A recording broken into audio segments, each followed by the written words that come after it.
introducir el tema, sobre los musicales en general.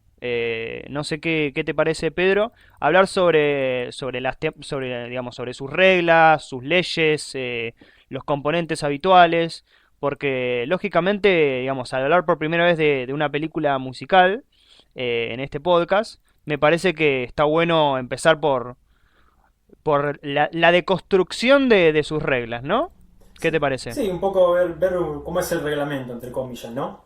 Ujú, claro. Bueno, primeramente el musical tiene una cuestión muy curiosa, es que es algo que para la actualidad es casi inimaginable, es que durante buena parte de los años 30, 50 y tocando el 60, fue un género extremadamente popular. Y curiosamente es el de los géneros cinematográficos, es el que tiene un antecedente muy importante en el teatro, como eran los teatros musicales, ¿no? Si se quiere. Y esa popularidad inmensa que tuvo en esa época con grandes directores y intérpretes como podían ser Gene Kelly, Fred Astaire, Ginger Rogers, Stanley Donen, George Cukor y especialmente ese personaje que no quiero decir creó el musical, pero básicamente lo definió, que fue Vincente Minnelli, que es el gran director de musicales. Si hablamos de John Ford como el gran director de westerns, Vincente Minnelli es un poco el que planteó el reglamento, como lo hizo también John Ford en el western. Después un poco, siguiendo ahora ligeramente con lo histórico, no quiero dar clase de historia del cine, pero sí debe a veces ir viendo cómo se dieron los hechos. Medio que se cortó, si se quiere, esa popularidad, ese auge que tenía este género tan importante. Y ahí surgió un director que fue crucial para las pocas películas que hizo, y es un director que siempre me sorprendió porque básicamente hizo películas básicamente durante la década del 70, hizo su carrera dura unos 14 años, y siempre me sorprendió que nunca se lo pusiera al mismo nivel o en la misma lista que los clásicos directores del 70, ¿no? Que ya conocemos todos, y Coppola, Carpenter y demás. Ya ni siquiera hace falta nombrarlos porque me imagino que todo el mundo los conoce, o por lo menos los queridos oyentes de Cracoya. Que este director es Bob Fosse, que hizo tres musicales excelentes y muy importantes, que son Sweet Charity, Cabaret, hay una película más conocida por varios, algunos la recuerdan por la que le sacó el Oscar a Mejor Director a Francis Ford Coppola por El Padrino 1, obviamente que siempre que hablamos de Oscar es notas a color y para decir alguna boludez, ¿por qué no? Y esa película importantísima que fue All That Jazz. Y un poco Bob Fosse se planteó, viéndolo bien de reojo a Minelli, ser un poco, si se quiere, el autoconsciente del musical, ¿no? Como en ese momento, por ahí podríamos decir que De Palma era el Hitchcock autoconsciente, Carpenter era el Hawks también autoconsciente, y bueno, estas cuestiones que ya hemos hablado y ya se saben.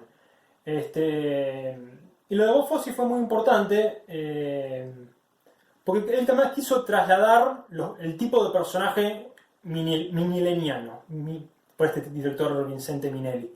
Por ejemplo, la película Sweet Charity, que fue su primera película y su primer musical, la protagonista Shirley MacLaine sigue un formato muy... es básicamente el mismo personaje que una de las mejores películas de Vincente Minnelli, que no era un musical, que se llamaba Some Came Running, con Sinatra actuando. Una película bellísima, me encanta. Y bueno, es como un personaje muy similar de alguna manera.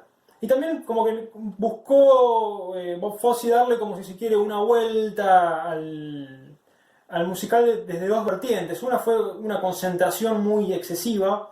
Hay veces en Sweet Charity que tenemos, por ejemplo, tres números en una misma locación, o cuestiones muy exacerbadas, si se quiere.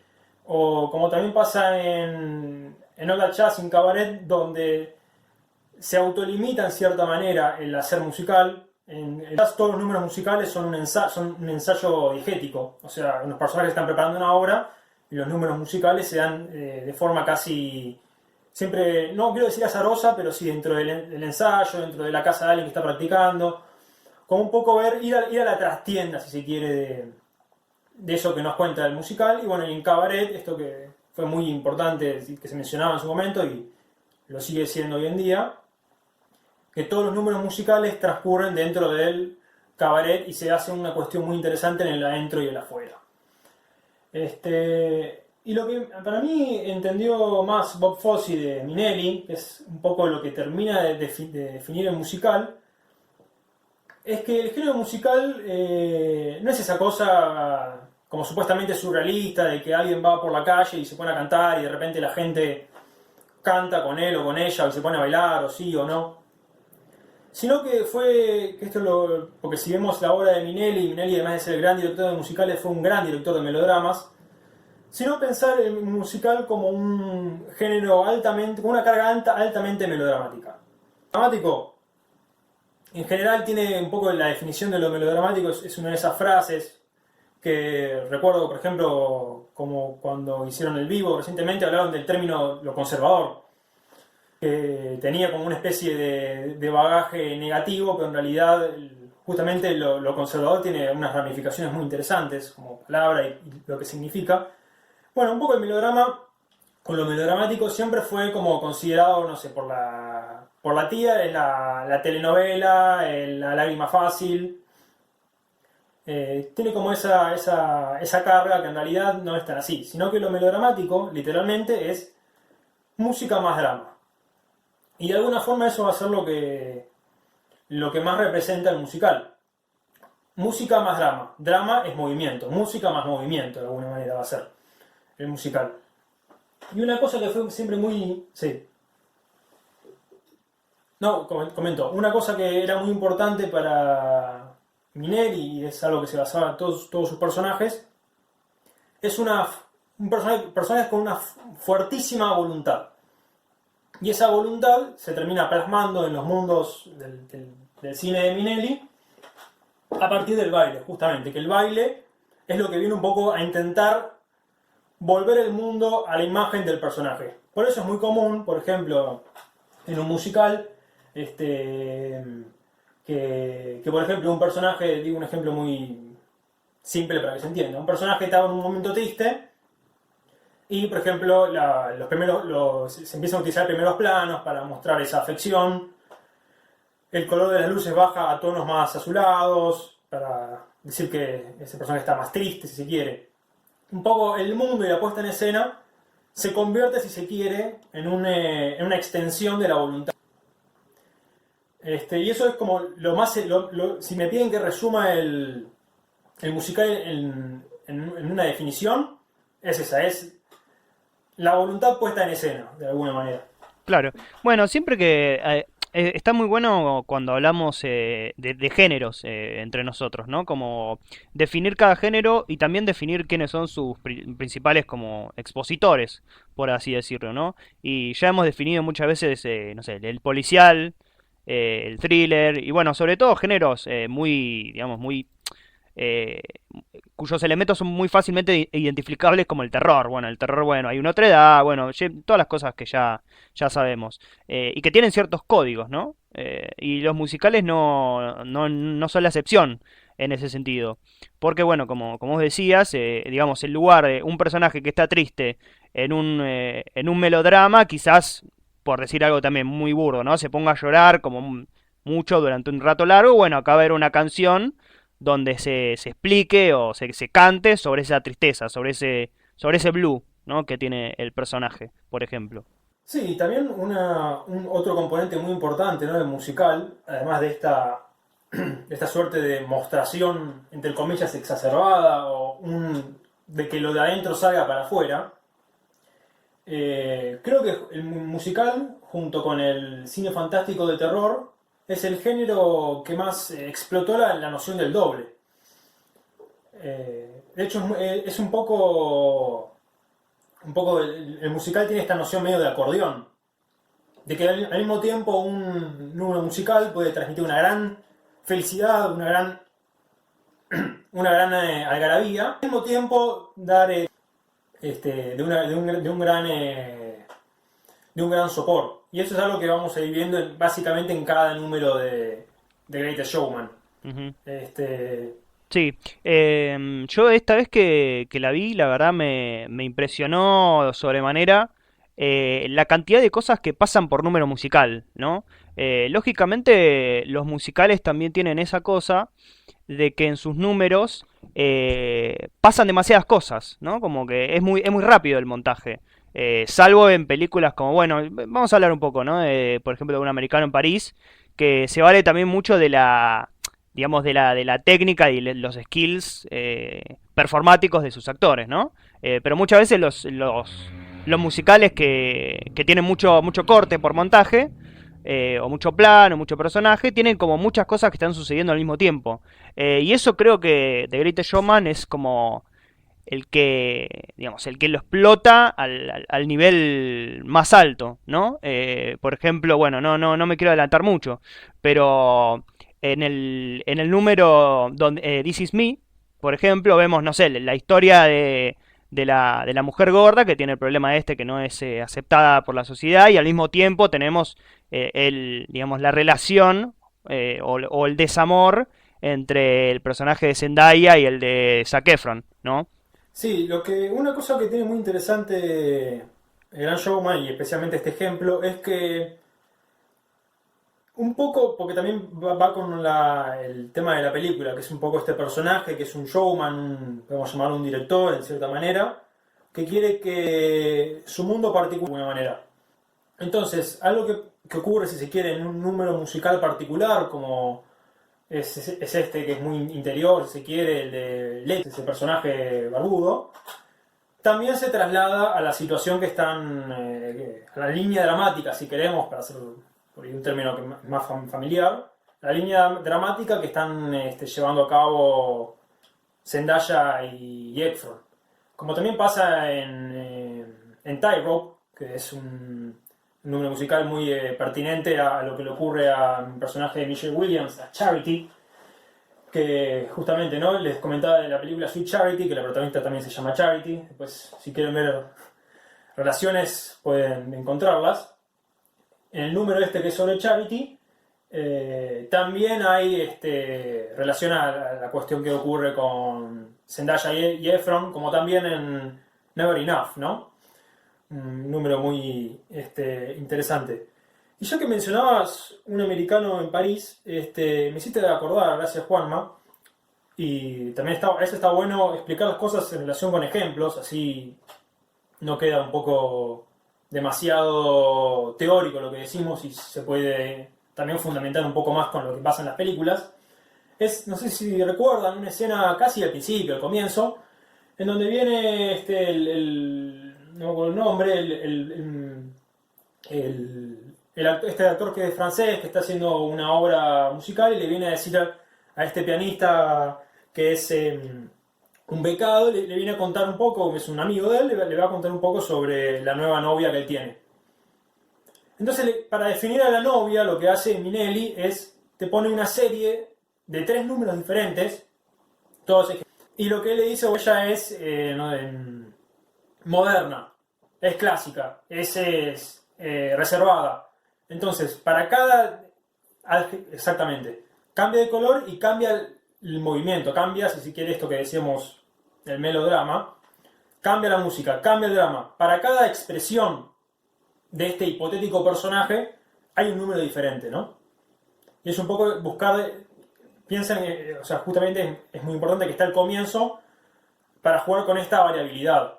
Que después esta cuestión de las variables que van a hacer ella va a tener una inflexión en el número final de Un Americano en París, donde un poco Jim Kelly, que es el protagonista, va a estar enfrentándose, si quiere, a ella y también a las diferentes cosas que le fueron ocurriendo a él durante la película. Mm. Este, Claro. Bueno, también, ¿no? Me surgen varias cosas para hablar, incluso dentro de un americano en París, como es la escena donde viene Gene Kelly y le quiere decir al pianista que está enamorado de una mujer, le dice el nombre y bueno, justo llega el francés, no, sí, el francés que le da este consejo, ¿viste? Y es una escena de suspenso, básicamente, ¿no? Y además, si vos te fijás, es un plano fijo, es un plano, digamos, entero de los tres, donde están pasando tres cosas diferentes. Uno está hablándole de una mujer, necesita un consejo. El otro está como en la suya, como él tiene como esa información que tenemos nosotros, ¿no? Es como un espectador, el cual, si vos lo ves detenidamente, está haciendo caras. Como si fuese, viste, una comedia pura. Y después está el otro francés que le daba un consejo a la que es la mujer con la que él se va a casar. Entonces me hace un poco acordar a esta cosa que vos decías de, los múltiples planos que maneja los números musicales en general, ¿no? Sí, sí, sí. Sí, un error, un mal musical lo que haría es pensar cada número como como algo cerrado y separado y que Que no esté cualquier número integrado a se la trama, digamos. Perdón, Manu, ¿cómo? No, no digo que no esté integrado a la trama, digo. Sí, que no esté integrado y que solo tenga relación, por ejemplo, con el personaje A. Y que el segundo número tenga solo relación con, la relación amorosa que hay entre B y C. Eso sería un mal musical. Porque a veces también ayuda a intentar ver cuál sería el negativo para intentar encontrar el positivo. Otro, Bueno, perdón, déjame terminar sí, esta porque sí, sí. otro ejemplo de un mal ejercicio musical sería, por ejemplo, que todos los personajes tuvieran un número musical para sí o que aparezcan en un número musical de otro.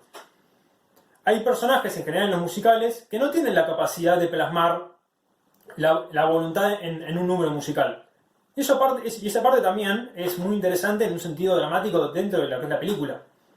Por ejemplo, en El Gran Showman no hay un número musical de Bennett, el crítico. Bueno, de hecho, porque me gusta separar en los musicales lo que es el número musical, que es lo que ni tengo que explicarlo, lo que todos sabemos, es que se canta en off o se canta en plano o no. Pero bueno, es básicamente esta unidad de la que venimos hablando, ¿no? La música y movimiento juntos. Y a mí lo que también me gusta mencionar es el hecho musical, que es algo que por ahí si no lo remarcamos puede pasar desapercibido y que en realidad es como un componente que está en todos los films, pero que en un musical tienen otro relieve. ¿Qué está diciendo Pedro con esto? es, voy a dar un ejemplo con el Gran Showman, la película que estamos hablando. El padre de Charity tiene un número musical durante la película, lo vemos cantar, lo vemos bailar, pero en cambio él sí tiene un hecho musical que es muy importante en la película, que es cuando le pega una cachetada al joven Barnum. Nuevamente, es movimiento y es un sonido. El sonido de la cachetada es un hecho musical. Claro. Y ahí también va a hablar muchísimo del personaje y lo que va a terminar haciendo para Barnum, ¿no? Lo mismo que decíamos con Bennett. Sí. No, además desencadena. Sí, sí, pero pensá que desencadena a partir de un movimiento musical. ¿Se entiende? De un hecho musical. O sea, no desencadena Claro, porque mata a alguien en la bañera, como sería en un thriller, ¿se claro. entiende? Sino que Ujú, desencadena la acción sí. desde un lugar propio del musical, de un hecho musical, desde un Ujú, movimiento y un sonido. Lo mismo va a ocurrir con ujú, Bennett cuando eventualmente aplauda sí, la a la demostración de Jenny cantante. Lin, Sí, ¿no? de hecho, Entonces es muy importante pensar en estas cosas. sí, no, decía, de hecho, el personaje del padre de ella, eh, lo más cercano que llega a él a estar como cerca de un número musical es cuando termina, que es cuando cuando va a verlo después del show, que es cuando se reencuentra, digamos, ¿no? Con él, ya cuando es grande, y dicho en criollo, lo manda, lo manda a cagar, como definitivamente, como que no pertenece a ese lugar con el resto de las personas, ¿no? Ni siquiera con su propia hija y demás. Sí, y eso también un poco demuestra esto que comentábamos del doble, ¿no? Porque es algo muy importante a nivel guión, es pensar un poco en el abanico de los personajes. O sea, si yo tengo un personaje principal que tiene características A, B, C, yo por ahí le puedo poner un personaje secundario que haga que a este protagonista le salga cierta cara, ¿no? Por ejemplo, si le pongo un enemigo, le va a salir por ahí una cara más ácida, digamos, ¿no? O más venenosa. Es un poco, ¿no? Vieron que hay un momento muy bueno cuando Barnum la va a ir a buscar a Michelle Williams en ese intermezzo del número musical A Million Dreams, que él va contento, feliz, y cuando lo ve a él, el otro le dice, sí, sí, ya va a volver, que efectivamente después vuelve, se le va la cara, ¿no? Lo mismo que va a ocurrir después esa noche cuando está festejando, que está contento, que le empieza hablando bien, le dice, sí, te voy a introducir a Ginny Lin, y después lo empieza no, a basurear. Y justamente esto que les decía antes del acordeón, ¿no? Que maneja el musical, de ese pasaje constantemente en esos niveles, ¿no?